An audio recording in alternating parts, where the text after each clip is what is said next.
I move on to the third cycle of Job's dialogues with his friends. It's largely redundant with the other cycles, but I would like to look at one particular section of it having to do with the little poem on wisdom in chapter 28. The poem on wisdom is uncertain if these words are the words of Job or whether they're the words of the poet. In either case, the book seems to be moving towards an answer to the question of the righteous suffering. It raises the question, where is wisdom? Can it be mined like precious metal from the earth? Well, there is a mine for silver and a place where gold is refined, Job 28:1. But wisdom is not so easily obtained. But where can wisdom be found? Verse 12. It cannot be found in the land of the living. Verse 13. A full understanding of wisdom is indeed beyond human ability. God understands the way to it, and He alone knows where it dwells.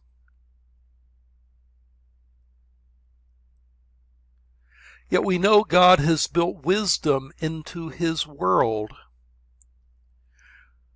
for He views the ends of the earth and sees everything under the heavens. When He established the force of the wind and measured out the waters, He made a decree for the rain and a path for the thunderstorm. And then He looked at wisdom and appraised it. He confirmed it and tested it. God has built wisdom into the world. And since only God has true wisdom, Job needs to trust in God and obey Him and not question God's wisdom. And to man He said, "Behold, the fear of the Lord, that is wisdom, and to depart from evil is understanding."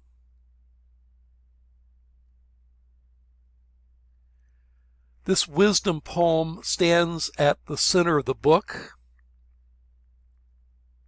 It indicates that Job, if Job is speaking, has begun his journey back to simple trust in God. Or if the narrator is speaking, it's encouraging him to make that step. Wisdom for finite man is fear of the Lord or piety, godliness, you might say. And the lesson that Job must learn is to trust in God even when he doesn't understand. And now I'd like to come to the speech of Elihu in chapters 32 through 37. Elihu is only introduced in chapter 32, and there's no hint even of his existence before that, which is why critical scholars think that he may be a subsequent addition to the book. And there is some debate as to whether he actually contributes any new message to the book. Tremper Longman, for example, doesn't believe that he adds anything, that he just repeats what the friends have been saying all along, that Job has sinned and that's why he suffers. But I have a different view on that. I believe that he actually does give a somewhat different answer than the friends have given. He's introduced in verse 1 as the debate has ground to a standstill. So these men stopped answering Job because he was righteous in his own eyes. He thought he was right. The friends thought they were right, and they couldn't convince the others. A fourth friend, Elihu, comes out of the shadows, and he claims to give a different answer than the friends. Now he shows angry impatience with the foolishness of his elders. You see, Elihu is a young man, And the young have the advantage of not becoming overly rigid in their thinking, and he shows this. So his speech begins this way: But Elihu the son of Barachel the Buzite of the family of Ram became angry with Job for justifying himself rather than God. He was also angry with his 3 friends because they had found no way to refute Job and yet had condemned him. Now Elihu had waited before speaking to Job because they were older than he, but he saw that the 3 men had nothing more to say, and his anger was aroused. Elihu is going to say that Job is wrong in blaming God, and he's and saying that God is unfairly punishing him, but he's also going to say that the friends are wrong in saying that he suffers because he has sinned. So Elihu, the son of Barachel, the Buzite, said, I am young in years and you are old, and that is why I was fearful, not daring to tell you what I know. I thought age should speak, advanced years should teach wisdom. But it is the spirit in a man, the breath of the Almighty, that gives him understanding. It is not only the old who are wise, not only the aged who understand what is right. Therefore I say, listen to me. I too will tell you what I know. And I would comment that, okay, young man Elihu, step forward and tell us what you think. I waited while you spoke. I listened to your reasoning while you were searching for words. I gave you my full attention, but not one of you have proved Job wrong. None of you have answered his arguments. Do not say, we have found wisdom. Let God rebuke him, not man. But Job has not marshaled his words against me, and I will not answer him with your arguments. And so we say, okay, well, what are your arguments, Elihu? They are dismayed and have no more to say. Words have failed them. Must I wait now that they are silent, now that they stand there with no reply? I too will have my say. I too will tell you what I know. Well, what is it that you know, Elihu? For I am full of words. Well, yeah, you're full of words, but you're not saying anything. And so he rattles on and on and on, and we begin to, despair of Elihu having anything substantive to say. He has a very long-winded chapter where he introduces what he's going to say. And again, it may be that some have concluded that he doesn't really have anything to say. But I think in chapter 33 he does add something new. Chapter 33, verse 8. But you have said in my hearing, speaking to Job, I have heard the very words. I am pure and without sin. I am clean and free from guilt.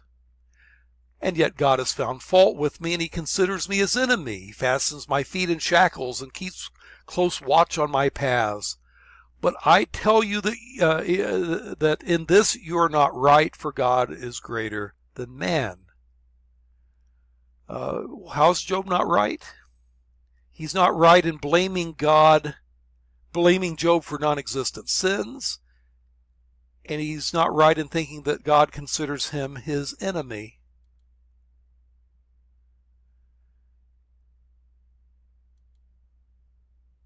And Elihu's response is, this isn't so. God is not inventing sins. Job is suffering for a different reason. He goes on to give that in verses 14 through 19. For God does speak now in one way, now in another, though man may not perceive it. In a dream and a vision of the night, when deep sleep falls on men as they slumber in their beds, he may speak in their ears and terrify them with warnings, to turn man from wrongdoing and to keep him from pride, to preserve his soul from the pit, his life from perishing by the sword. Or man may be chastened on a bed of pain with constant distress in his bones. Elihu's answer seems to be this, that God speaks through pain. Pain can be a means of revelation. God can speak through a dream or through a vision, but God can also speak through suffering. God can instruct us through pain. Moreover, pain chastens us and humbles our pride. Again, verse 19, a man may be chastened on a bed of pain with constant distress in his bones. In other words, God can use pain to mold a person's character. Pain causes us to pray and increases our righteousness. He mentions that in 33:26. He prays to God and finds favor with him. Pain changes our direction if we begin to do wrong, to turn back his soul from the pit so that the light of life may shine on him.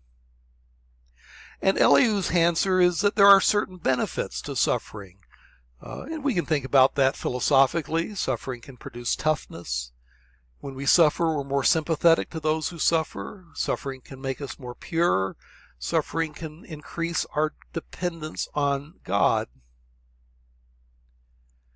In other words, Elihu is saying that God does not deal unrighteously.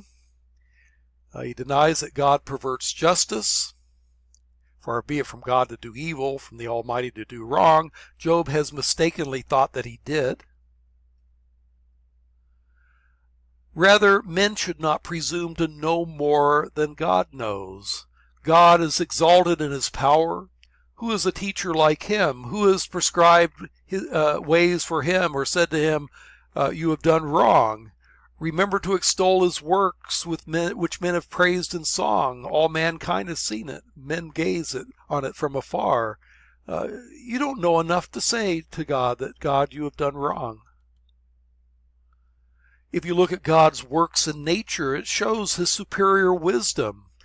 Listen to this, Job. Stop and consider God's wonders. Do you know how God controls the clouds and makes the lightning flash? Do you know how the clouds hang poised? Those wonders of him who is perfect in knowledge. Again, God's works in nature shows his great wisdom. So Elihu's bottom line is that people must fear God rather than questioning him. The Almighty is beyond our reach and exalted in power and in his justice and great righteousness. He does not oppress. Therefore, men revere him, or it could be translated fear. Men fear him, for he does not regard all those who are wise in heart. The ultimate answer is really the same as that wisdom poem in Job 28. That what Job needs to do is to quit his questioning and to fear God, to show piety, to trust him. And that will lead to the final speaker, but that speaker will await the next video.